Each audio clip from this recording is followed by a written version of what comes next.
Well, we just completed episode 4 of the Hard Knocks off-season New York Football Giants edition.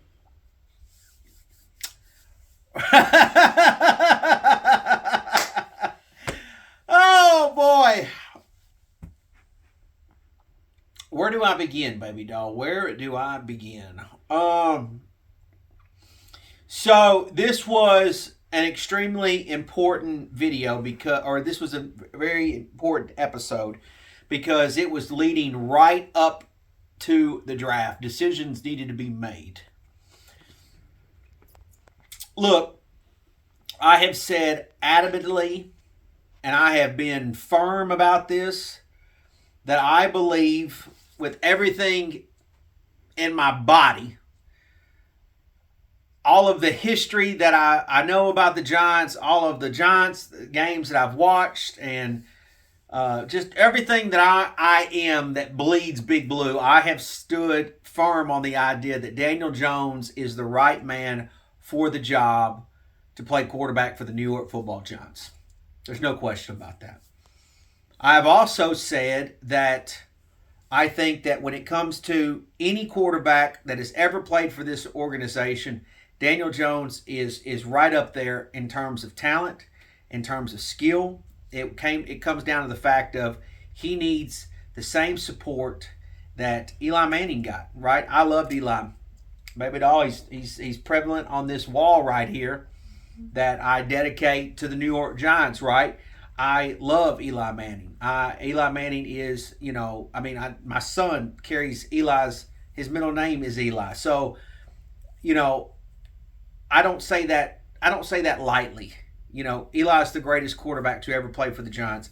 I think Daniel Jones can be right there with Eli. But Daniel needs his Plaxico. Daniel needs his Hakeem Nicks. Daniel needs his Steve Smith and Victor Cruz's. Daniel needs those guys. He needs some offensive line support. He needs Brandon Jacobs. He needs some guys. It's only fair, it's only right. So, nevertheless, I don't feel like Daniel has had that. I've also said that I feel like the one thing that holds Daniel Jones back is the fact that he can't stay on the field. Eli Manning's best ability was his availability. The fact that he could always stay on the field for the Giants. Daniel has not shown the ability to stay on the field. When he has been able to stay on the field, when he has been able to maintain his health, the Giants were able to go to the playoffs. When he has gotten hurt, the Giants' season has went to shit. Numerous times. So,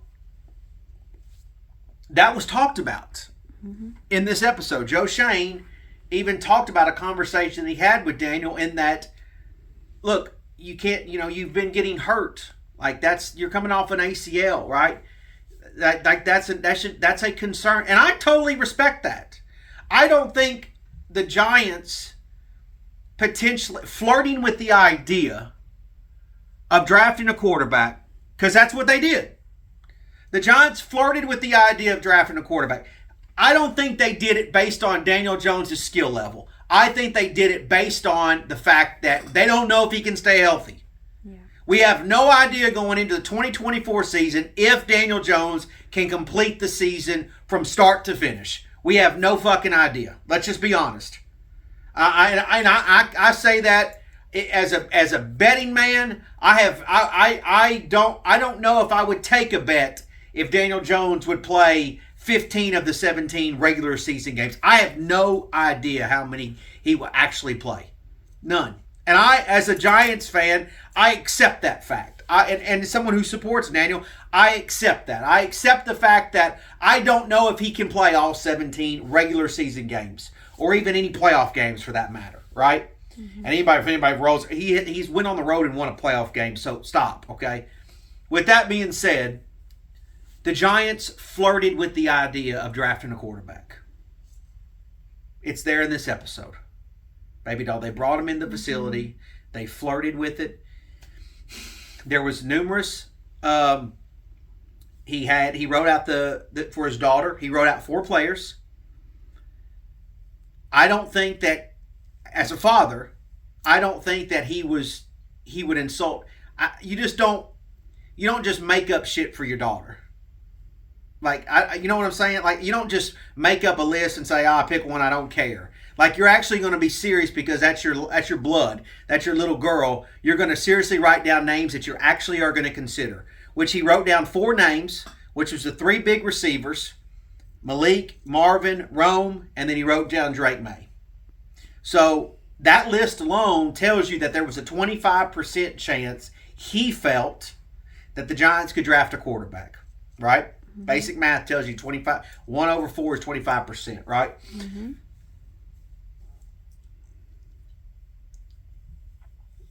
He made the call to New England. Mm-hmm. I don't take that phone call to be serious. I don't take that. To me, if you are seriously attracted to somebody, a player, you are going to be way more aggressive than that. I would think. Mm-hmm. And if he did really like somebody, Drake May, Jayden Daniels, whoever the case may be, if he was dead serious about it, then why does he have a job if he's not going to be serious about making that decision? You can't. I mean, I'm sorry, but like if you were serious about actually doing the quarterback, if you were 100% out on Daniel, which they clearly stated in this episode that they still believe in him, mm-hmm. They believe in him. It's not denial, baby doll, that I say this. I'm not denial.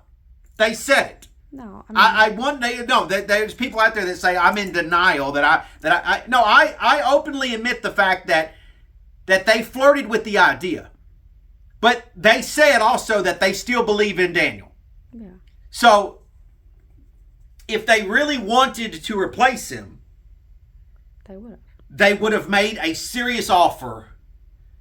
Not just I know we're good. You're good. No, good. You're good. Go ahead and draft your guy. They wouldn't have done that. No. You're gonna seriously, mate. You're gonna give the farm. You're gonna give the dude. You're gonna give New England the farm to get your guy, because that's your job. You're everyone. All their jobs online. I mean, even his son jokes, "You only get this job one time, Dad."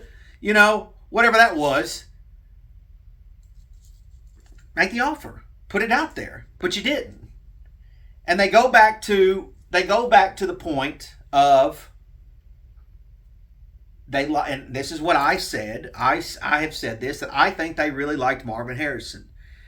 Turns out I think they actually like Malik Nabers more. I think that I loved I'm really into shit like this when Dable apparently had the conversation with Nick Saban. And Nick Saban told him Brock Bowers and Malik Nabers are fucking problems. I love that. I love little conversation because that's exactly what I would ask Nick Saban. I'd say, "Hey man, who do you think is the guy?" Like that's the exact question. That's why I say, baby doll, me and Brian Dable we would get along so good, smoking cigars. Like we would get because we would. It's the same shit I would ask Nick Saban. Like who's the dude? Like so, I know for a fact Brian Dable and I would be best friends. But nevertheless, that's a question that I would ask the same thing. And so I think, baby doll, mm-hmm. Malik Nabers was 1A. That's what I believe. That's not to say that Drake May wasn't 1C. However you want to put it. I'm not saying that he wasn't part of the discussion. My question still remains. And I don't think anybody could, if you were in the court of law, that you could 100% as a jury stand here today and say if Drake May and Malik Nabers and Marvin Harrison were all there at the same time, if you can honestly, without a shadow of a doubt, say for a fucking fact who they would have taken. Because if I was to guess, I think they were taking Malik Nabers the whole time.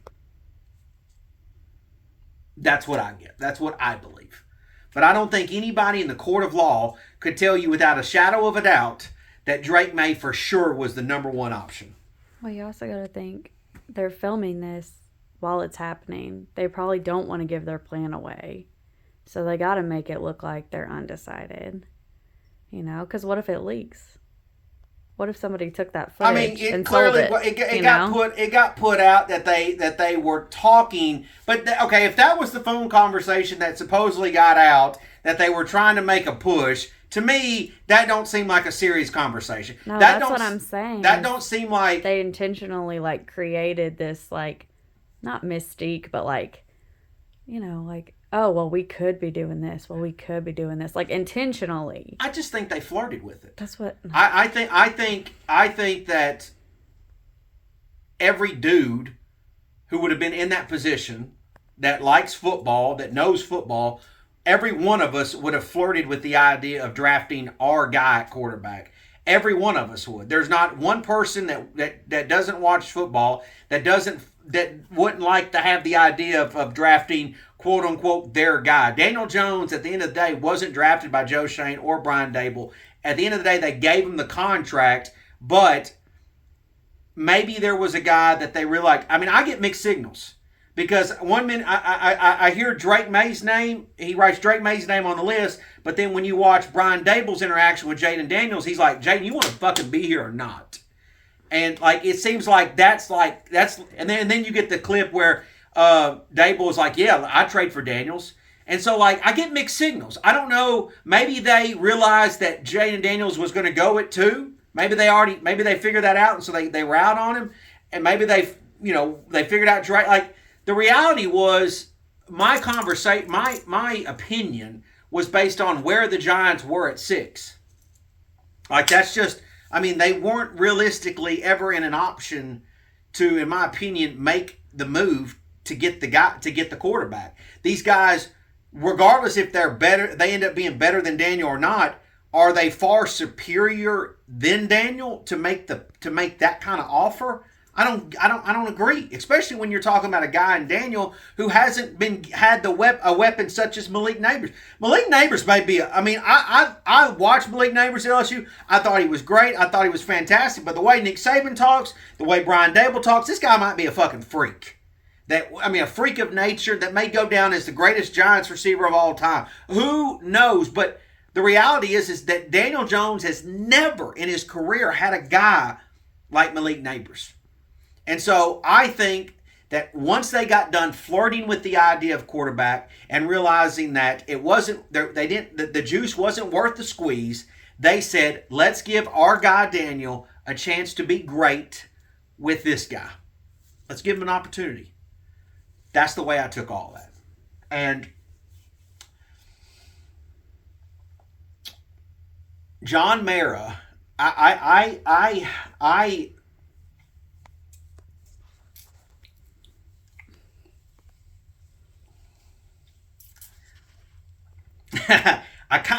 don't want to get emotional here, baby doll, but John Mara, talking about 20 years ago, and then he's coming in there and he's talking like he wants to, you could see like he wants to say something, but he also knows that it's not up to him. Like it's so rough because he's there. He's in the room, and he wants to say. It's like he wants to say something. He's telling Joe like about these, but like, you can tell like he wants to really say something, but he's just half-heartedly saying. Well, it's almost like a dad or a grandfather telling their grandson or son like what they really want to say, but they don't know how to say it. So they kind of just beat around the bush. Like I have palpitation. What? How did he say it? Like he had what was the word that he used? Like. Heart palpitation. Yeah, whatever he used. I don't even know if I can spell that word. Maybe I'll be honest with you. But he's telling Joe like if you feel good about it, I guess it's just. But you could see that he wanted to say more. He wanted to say more because he has all this history in him inside of him. I mean, his life has been New York Football Giants. And so that was to me a really great scene. I don't know if anybody else felt that the same way I did, but that was a great scene. That's, whatever we want to think about John Mara, I mean, him and his family are Giants royalty, and their opinion is always going to matter, for better or for worse. So I think that covers it. I think that's about it for me on this. I mean, I guess you can spin it any way you want to. You can take from it however you want. You can sit there and say, well, the Giants were super active in trying to get a quarterback, and you could also say that they just flirted with the idea and they weren't that serious about it. I think you can take it multiple different ways. I think Joe Schoen made himself flexible, and I think that they really like the receivers more. That's what I think. Oh yeah. I don't think he was serious about trading. I don't think he was serious at all. Not once did he ever be like, "Let's make a deal." Yeah, like you would think he'd have went to Dable or Mayer and said, "Guys, we're gonna throw everything at it to make it happen. This is our guy. Yeah. Drake May's our guy. We're gonna throw everything in the kitchen sink to go get it." And they even sat in the room and they listed all the quarterbacks the last decade. Yeah. And they were concerned. They had their concerns. And at the end of the day, they said, no, I think we're good with what we got. I think that's what they said. So, boy, this is going to make for an interesting season. There's another episode next week that we'll talk about, but this is going to make, I'm going to, as a fan, I don't think I could ever root any harder for a person than how I will root for Daniel Jones this season, because he was on the edge. Right? Macho Man told you, if you ain't living on the edge, you're taking up too much space. But Daniel was on the edge here. And this is an underdog story now. It's out there. This is an underdog story. And this could go down as a history-making moment, or it could go down and crash and burn. But I don't think Daniel Jones at this point has any landing gear. And so this plane's got to fly or it crashes. I think that's just the way it goes. So that's it for episode 4 of Giants Hard Knock Off-Season Edition.